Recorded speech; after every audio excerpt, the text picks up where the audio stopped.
هو انا كل مباراه اكسبك فيها تطلع تعيط وتطلع تفضل تعمل كده والساعات واللقطه اللي انت دايما بتاخدها كل مباراه؟ هو انت فعلا زي ما بيقولوا انت بتاع لقطه؟ لا، ده انت اكيد بتاع لقطه. كل مباراه اكسبك فيها تفضل تعيط وتقول وتعيد وتعمل للجماهير كده وتعمل كده. هتقول لي انت كجمهور زمالك طب ما هم شتموه؟ هقول لك شوف ايه اللي اتقال لامام عاشور برده من المدرجات، وناس اصحابي كانت في المدرجات في السعوديه قالت له كانت موجوده في المدرجات ان امام عاشور اتشتم وايه والكلام ده كله، ما بطلوش كلام على امام عاشور.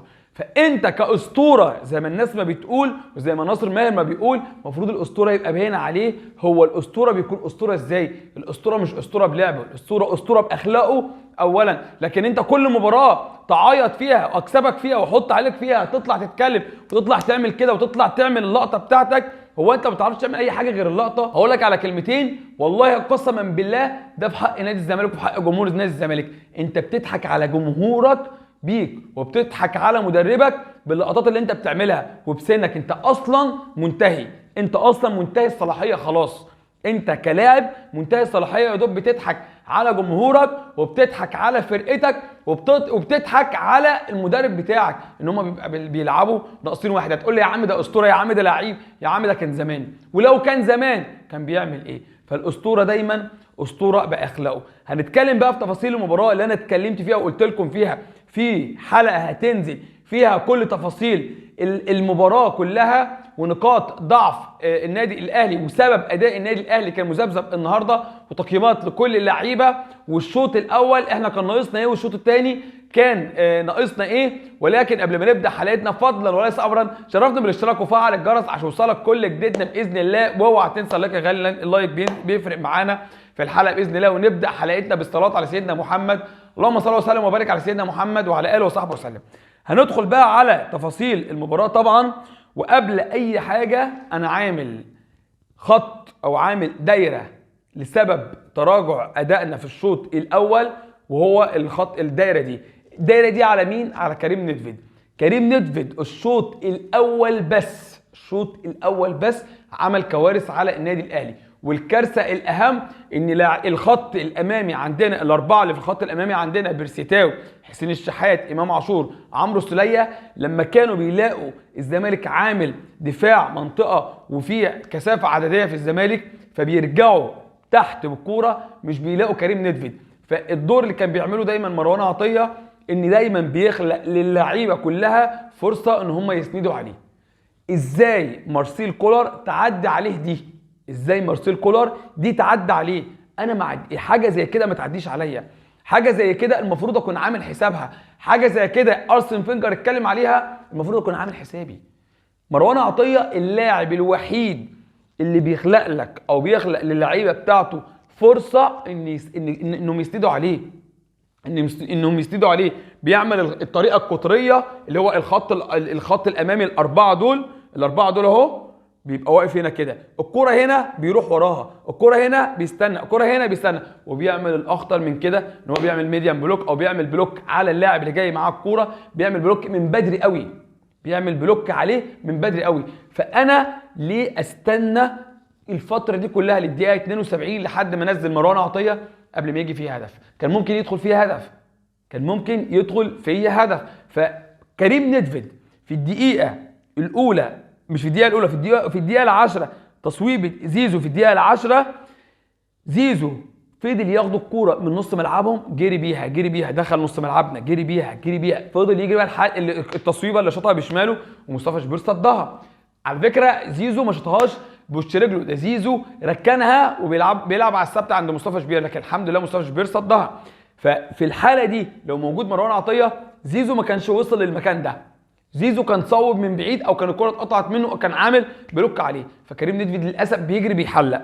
في الدقيقه 2 باص سيء جدا، في الدقيقه 13 قصدي رقم 2 طبعا، في الدقيقه 13 عشان خاطر ده الخطا رقم 2، في الدقيقه 13 كريم نيدفيد باص سيء جدا بصها لمين؟ لعبد الله السعيد، طلع احمد سيد زيزو طلع عمر جابر عمل عرضيه اللي مسكها مصطفى شوبير بايد واحده، مصطفى شوبير بايد واحده. طيب ده تاني خطا. ثالث خطا الفاول اللي عمله في الشوط الاول، اخر الشوط الاول. انا ليه استنى كل ده للدقيقه 70؟ ايه الهدف عند مارسيل كولر؟ انا دايما بقول ان المدير الفني في سياسه معينه عند كل مدير فني، طبعا بيحب يشوف اللاعب ده او بيحب يغير في توقيت معين، بيغير في الدقيقه 72 دي حاجه بتاعته، هو اضرب شغله وانا ما بتدخلش في شغله. لكن انا الاقي لاعب سيء، لاعب مش في الفورمه، لاعب بيستخبى من اللعيبه عشان الكوره ما تبقاش معاه. مروان عطيه بيعمل حاجه مهمه جدا، ان هو بيعرف يستلم في مساحه وبيروح بيبقى كاشف ظهره كله وبيستلم في مكان اصلا كويس. فانا استنى كل ده ليه؟ انا ما اعرفش. دي حاجه.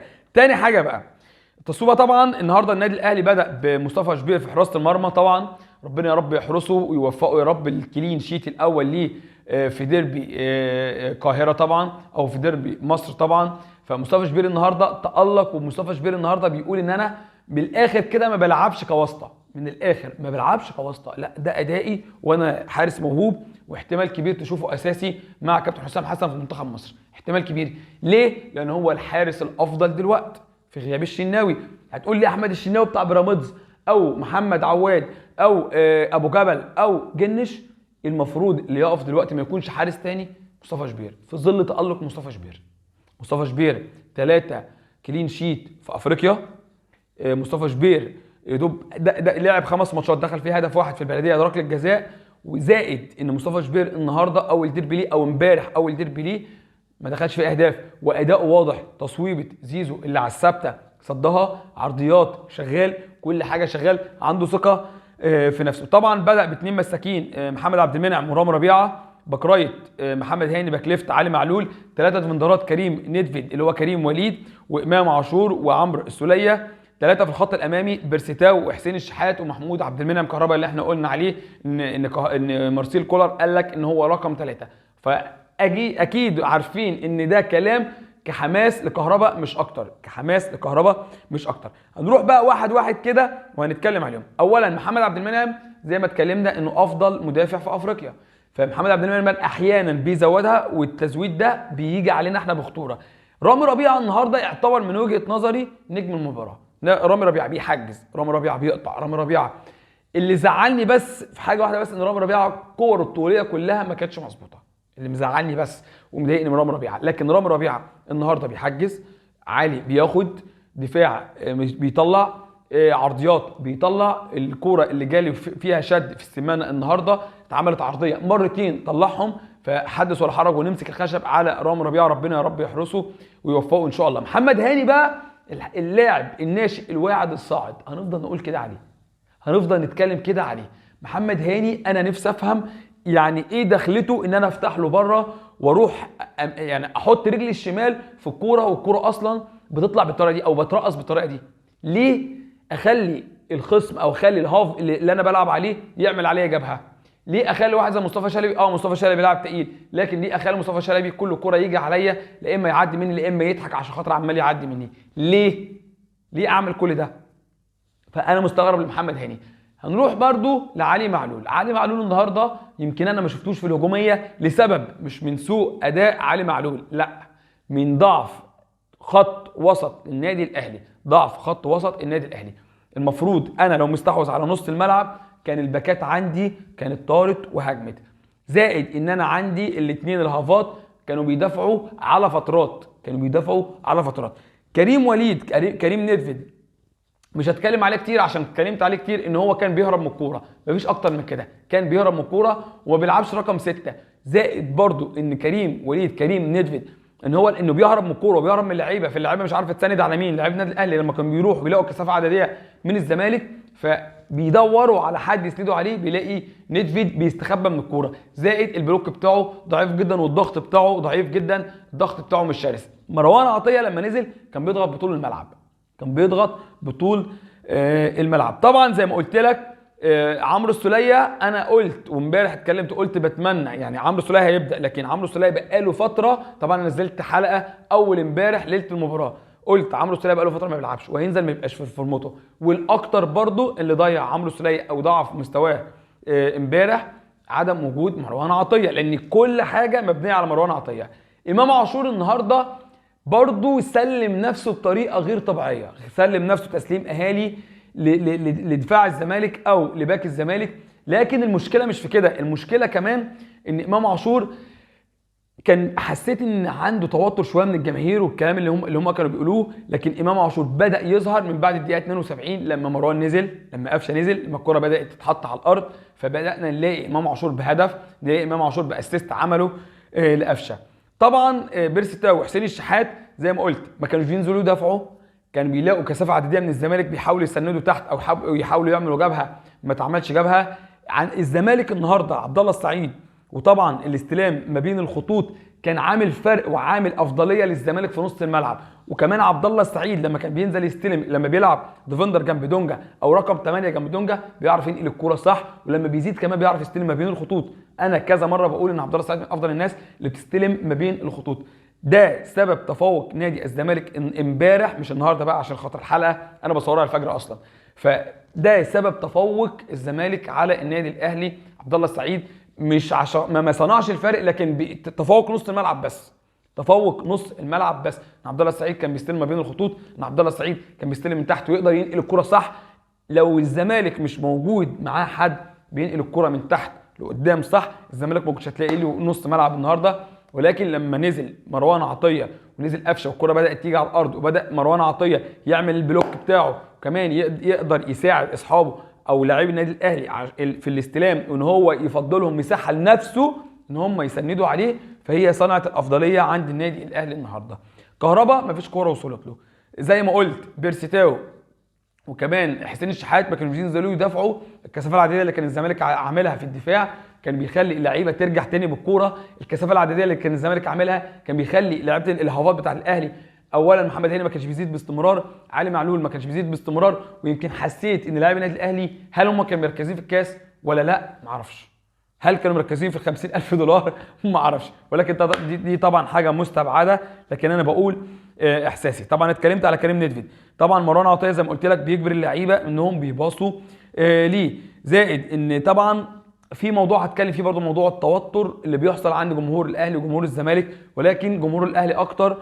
في ناس بتبقى واثقه من فوز النادي الاهلي على الزمالك، في ناس كتير واثقه، والواحد بيبقى واثق بس بيبقى قلقان شويه، الدوافع النفسيه، الكلام ده اللي بيحصل. فبتمنى ان مفيش حد، يعني بتمنى ان الناس التوتر ما يتعبهاش نفسيا، يعني التوتر ما يتعبهاش نفسيا ومرضيا. الشوط الثاني طبعا زي ما قلت لك الزمالك كان متفوق على الاهلي لحد الدقيقه 72. جبهه مصطفى شلبي هي اللي كانت بتتفوق على النادي الاهلي، كان بيبقى فيها الكثافه العدديه مع فتوح، لان فتوح لعيب كوره كان بيقف على الكوره، واحنا كمان تراجعنا كان سبب في كل ده. طبعا زي ما قلت لك اللي انا كنت متضايق منه ان انا الشوط الثاني لحد الدقيقه 72 رامي ربيعه كان صانع العاب النادي الاهلي. رامي ربيعه كان ياخد كوره يفضل يروح بيها يلعب العاليه، الموضوع منتهي، الزمالك ياخدها، يلعب العاليه، الموضوع منتهي، الزمالك ياخدها.